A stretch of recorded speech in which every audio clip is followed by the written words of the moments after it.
আশাশুনি, শ্যামনগর ও কালীগঞ্জ উপকূলীয় এলাকায় আয়লা, সিডর ও রিমলের আক্রমণে বাঁধ ভাঙনের কারণে উক্ত এলাকায় বৃক্ষ নিধন হয়ে যাচ্ছে এবং কিছু গাছ শুকিয়েও মারা যাচ্ছে।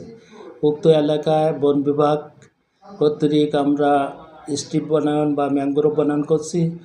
স্ট্রিপ বাগানের ভিতরে বৃক্ষরোপণের মধ্যে আমরা নিম, খয়ের, বাবলা, আকাশমণি ইত্যাদি এবং ফলের ভিতরে তেঁতুল, তেঁতুল, কদবেল, নিম, এই কদবেল ইত্যাদি গাছগুলো আমরা রোপণ করছি। এবং যারা বসত বাড়িতে গাছ রোপণ করবেন, স্থানীয় জনগণ বা এনজিও প্রতিনিধিরা যদি বা চেয়ারম্যান বা উপজেলা পরিষদ কর্তৃক কোনো যদি বৃক্ষরোপণ করেন তাহলে উক্ত এলাকায় আমার উপদেশ হলো ফলের ভিতরে সবেদা, কদবেল, তেঁতুল, জাম ইত্যাদি গাছ বেশি করে রোপণ করা এবং পাশাপাশি বনজের ভিতরে নিম, খই, বাবলা ইত্যাদি গাছ রোপণ করার জন্য আমার উপদেশ থাকবে।